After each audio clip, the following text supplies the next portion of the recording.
시청자 여러분 안녕하십니까? VOA 뉴스투데이 시작합니다. 북한의 7차 핵실험 가능성이 계속 제기되고 있는 가운데 미국과 한국의 국방장관이 워싱턴에서 만나 미한 연합군의 준비 태세를 강화하기로 했습니다. 특히 미국은 모든 범주의 역량을 동원해 한국에 대한 확장 억지를 제공할 것이라는 원칙을 거듭 강조했습니다. 첫 소식 박형주 기자가 보도합니다. 로이드 오스틴 미국 국방장관과 워싱턴을 방문한 이종섭 한국 국방장관이 29일 미국 국방부에서 만났습니다. 오스틴 장관은 회담에 앞서 모두 발언을 통해 미한 동맹은 한반도 평화와 더 넓은 지역의 평화와 안보의 기초이며 세계에서 가장 유능한 동맹 중 하나라고 평가했습니다.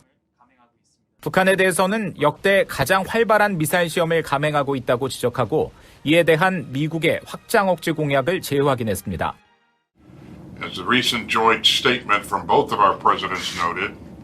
And so President Biden affirms the U.S. extended deterrence to commitment to the ROK using the full range of defense capabilities, including nuclear, conventional, and missile defense capabilities. 이종섭 한국 국방장관은 북한의 현재 상황을 정확하게 이해해야 한다면서 북한 핵실험 억제와 함께 미국의 확장 억제 공약의 실행력 제고 방안, 또 연합훈련 향상 방안을 강구하자고 말했습니다. 올 회담에서 여러 가지 성과가 있겠지만 그중에 하나가 북한의 위협이 크면 클수록 도발이 있으면 있을수록 우리 한미동맹 관계는 더욱더 공고해 줄 수밖에 없다는. 미국 국방부는 회담 후 발표한 보도자료에서 두 장관이 불안정을 초래하는 북한의 활동 속에서 긴밀한 협력과 억지력을 강화하기 위해 오늘 밤이라도 싸울 준비태세 유지의 중요성에 대해 강조했다고 소개했습니다. 특히 오스틴 장관이 미국의 모든 범주의 능력을 사용하는 한국에 대한 미국의 확장 억제 공약의 확고함을 강조했으며 미한 연합군의 준비태세와 상호 운용성을 강화하고 일본과 함께 3자 협력이 중요하다는 점에도 합의했다고 밝혔습니다.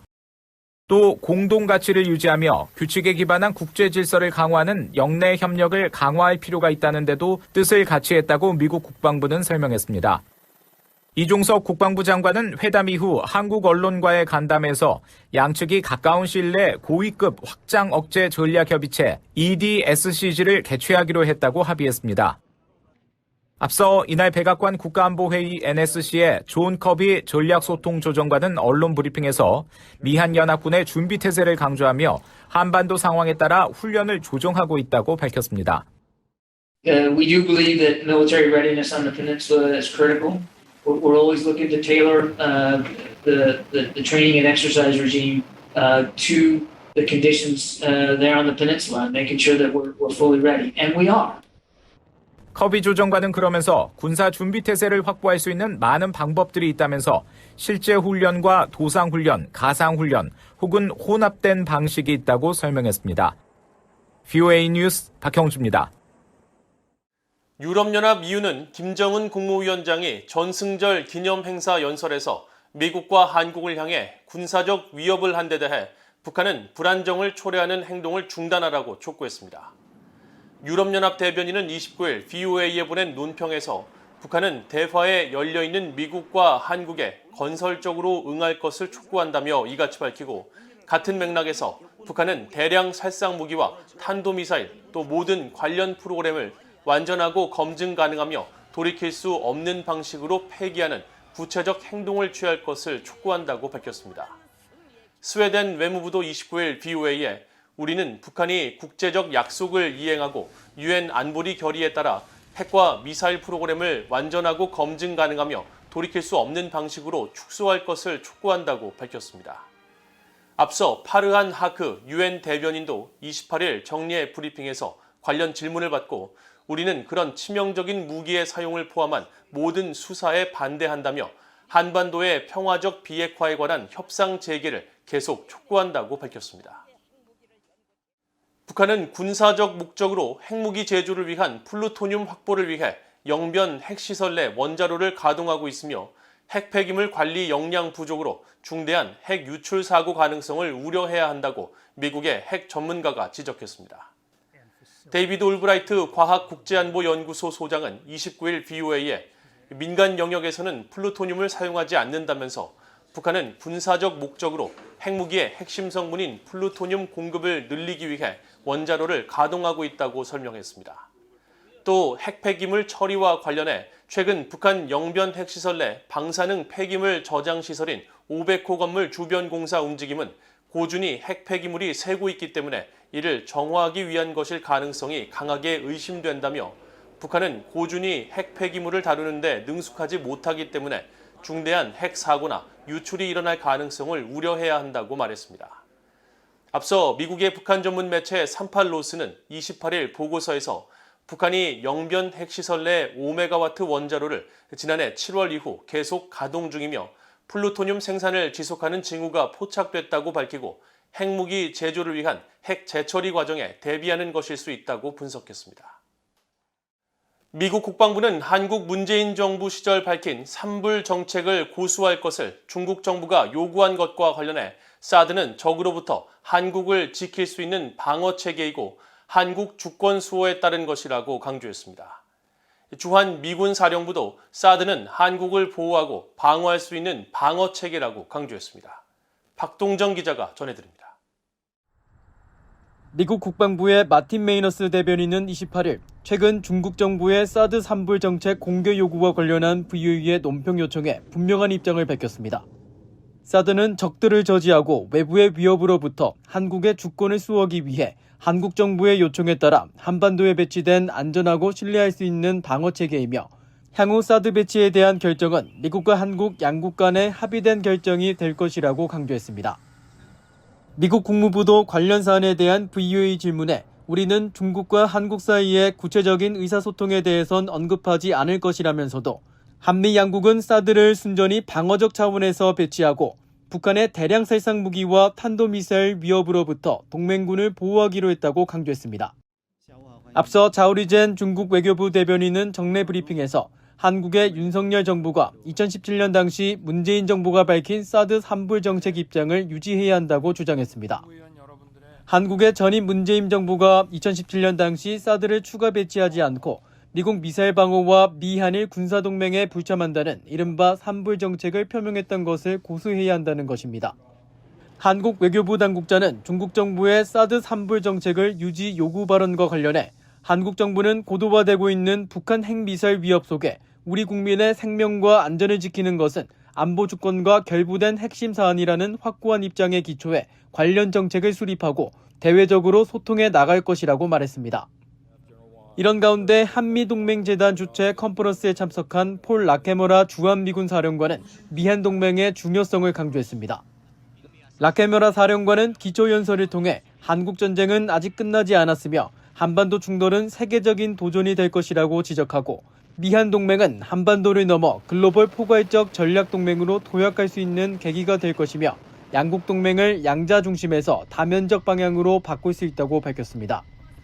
그러면서 이는 북한을 더 잘 억제하고 중국과 러시아를 지켜보며 규칙에 기반을 둔 국제 질서를 유지할 수 있게 할 것이라고 설명했습니다.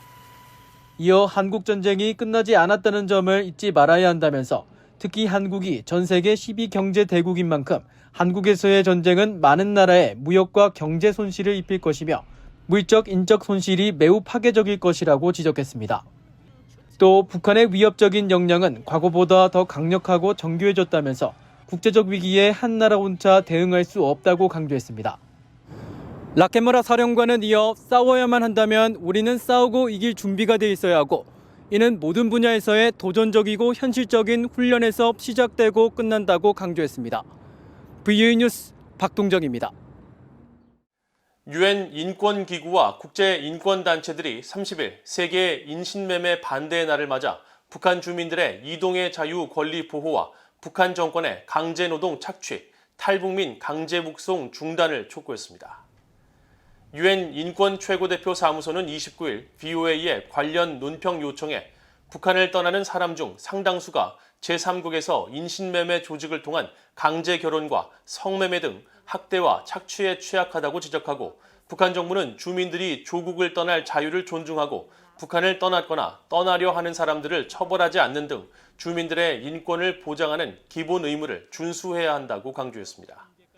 또 모든 국가는 탈북민을 자의적 구금과 고문, 학대 등 심각한 인권 침해의 위험이 있는 북한으로 돌려보내지 말고 국제 강제 송환 금지 원칙을 준수해야 한다고 밝혔습니다. 세계 100여 개 나라의 인권 상황을 감시하는 국제인권단체 휴먼 라이츠 워치도 29일 VOA에 보낸 성명에서 북한은 인신매매와 강제노동에 있어 최악 중 최악이라며 북한 내 체계적으로 만연된 강제노동을 근절하는 것이 주민들의 삶의 질을 즉시 개선할 가장 중요한 방안이지만 북한 당국이 그런 조치를 취하겠다는 징후는 없다고 밝혔습니다. 유엔 강제실종실무그룹이 중국 정부에 통보문을 보내 지난해 중국 공안에 체포된 탈북민 가족의 생사와 행방 등 관련 정보를 요청했습니다. 유엔 강제적 비자발적 실종 실무그룹은 28일 한국 내 인권기록조사단체인 전환기정이 워킹그룹에 서한을 보내 유엔 강제실종 실무그룹은 지난 5월 개최한 제127차 정례회의에서 이 문제를 검토했으며 6월 10일 중국 정부에 관련 통보문을 발송했다고 밝혔습니다. 실무그룹은 그러면서 이들의 생사와 행방을 명확히 하고 이들의 권리를 보호하기 위해 적절한 조사가 이뤄지길 바란다는 기대를 전달했다고 밝혔습니다. 또 이와 관련해 중국 정부로부터 받는 모든 정보를 적절한 시기에 공유할 것이라며 사안의 관련성을 고려해 해당 통보문을 북한과 일본 정부에도 보냈다고 밝혔습니다. 한국 정부가 임명한 이신화 북한 인권국제협력대사 취임에 대해 서울 유엔 인권사무소가 환영의 입장을 밝히고 북한 인권 개선을 위해 이 대사와 적극 협력할 것이라고 밝혔습니다. 서울 유엔 인권사무소는 VOA에 유엔 인권사무소는 북한과의 국가 간 관여에서 인권이 필수적인 부분을 형성하도록 돕고 국제사회가 북한의 인권 상황을 개선하기 위해 할 수 있는 모든 것을 하는데 초점을 맞출 것이라며 이같이 밝혔습니다. 이어 유엔 인권사무소는 특히 신종 코로나 바이러스 여파로 북한 인권 상황이 더 악화될 가능성에 주목하고 있다면서 북한이 현재 극단적인 고립 상태에 벗어나고 유엔 직원들의 북한 복귀를 현재 우선순위로 두고 있다고 밝혔습니다. 이상으로 VOA 뉴스투데이를 모두 마칩니다. 시청해주신 여러분 고맙습니다.